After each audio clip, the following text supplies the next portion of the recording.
Hello everyone! For today's vlog, ikukwento ko sa inyo kung paano ako tratuhin ang aking brother-in-law o yung bayaw ko, kapatid ng asawa ko.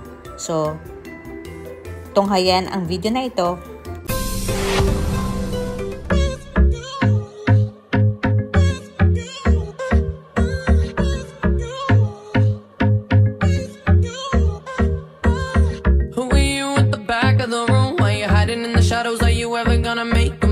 Ipagpapatuloy natin ating paglalakbay papuntang Calicut. Diba naalala nyo nung last video ko na punta kami ng Decathlon dahil mamimili yung aking pamangkin na papuntang UK. So, ayan, kasama kami pala ng aking brother-in-law. Sinama pala kami ng brother-in-law. Alam nyo ba na paano katratuhin ng aking brother-in-law? Ay napakabait. Napakabait ng brother-in-law kong Indian. At ito, kasama na kami dito sa Calicut. Ito nga pala yung isa sa famous na restaurant dito sa India or sa Kerala, ang Paragon Restaurant. Ang haba ng pila dyan, halos 2 hours yung aming waiting. Kaya umalis na lang kami at lumipat kami sa another famous dining restaurant dito sa Calicut. Ang pangalan niya is Ramat Restaurant. So ayan, pumasok na tayo sa loob at nga pala waiting pa rin pala kami dyan kasi weekend pala niya nung pumunta kami. So ayun, pumasok na tayo sa loob ng restaurant. AC yung restaurant niya, 2 section, actually 3 yung branches niya.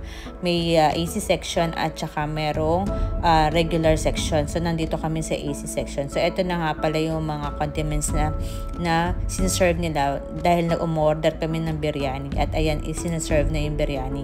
3 klase ng biryani in order namin dyan, isang kondal biryani or yung squid biryani. Sa akin yung fish biryani at meron yung isang chicken biryani.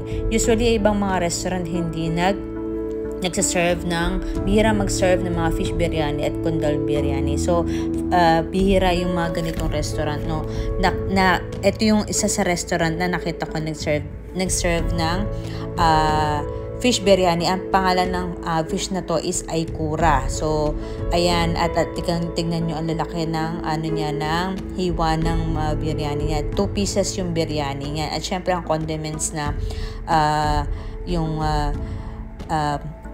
sibuyas, yung salad na sibuyas, cucumber at saka merong pickles. Yan ang condiments ng biryani. So ayan, ito na, tapos na kaming kumain ng lunch dyan at ito naman pumunta kami ng Highlight Mall dito sa Calicut.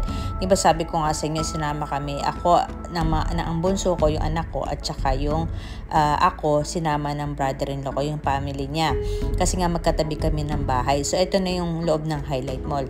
So yun, hindi pala ako dapat sasama dyan kasi during that time nagpapapintura kami ng bahay dahil in preparation sa wedding or sa engagement wedding ng pamangkin, anak ni sister-in-law. Isa na naman sa malaking event dito sa aming pamilya. Kaya ayan, eto, medyo tingin-tingin lang tayo, na sumama lang ako sa kanila para window shopping lang ba. So nagpunta rin pala kami ng Nesto dahil sila namimili sila ng mga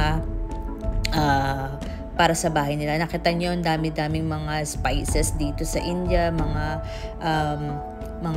grains o tinatawag na mga ito, daming mga kagaya ng mga munggo. Ayan, iba-ibang klase ng munggo.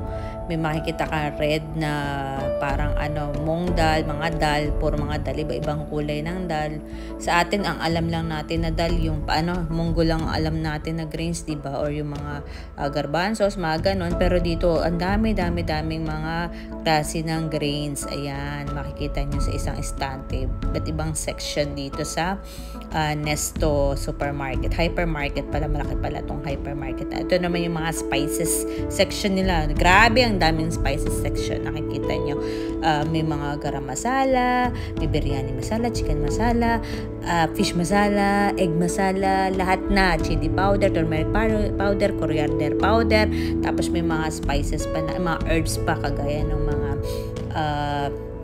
rosemary, thyme. So yan, eto doon pumunta pala kami dito sa area na nagre-relax yung anak ko. Nagpapamasahe siya dyan.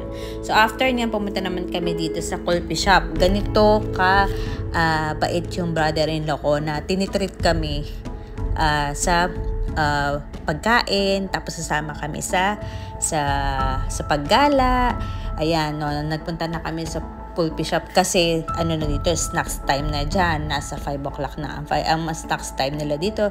Nag-arrange ng 4 o'clock, 5 o'clock, minsan 6 o'clock pa nga, hanggang 6 o'clock pa rin yan, snacks pa rin. So ayan, nakikita niyo iba't ibang klase ng coffee. Ang coffee ay parang ice cream sa atin na ice candy or ice drop ang tawag sa atin. Kaya yan, after niya naman kinagabihan nanood naman kami ng sine. Ayan, nakikita niyo isa sa sikat na movie dito ngayon na showing, ang pangalan ay Jailer. So ayan, yung Tamil movie siya na napakaganda, ang ganda ng storya niya. So panoorin niyo na lang siya. So ayan, actually mahaba yung movie na yan, 2.5 hours. So ayan, ganito ako trato ng aking brother-in-law. Napakabait ng brother-in-law ko na kapatid ng asawa ko. Kaya wala akong problema sa kanila.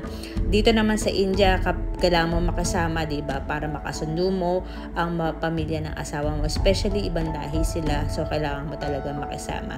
Hindi po pwedeng hindi ka pwedeng yung sarili mo lang or magiging selfish ka or hindi ka mag-a-adjust sa kanila. Kailangan mag-adjust ka din sa kanila para naman maging makasundo mo sila. So ayan lang, salamat sa inyong panonood. Thank you so much for watching, guys. Sana may natutunan uli kayo na pag nandito kayo sa India, kailangan nyo mag-adjust at kailangan maging mabait din kayo sa kanila para maging makasundo nyo sila. Thank you for watching. Have a nice day. Bye. A breathless whisper tells me it's over.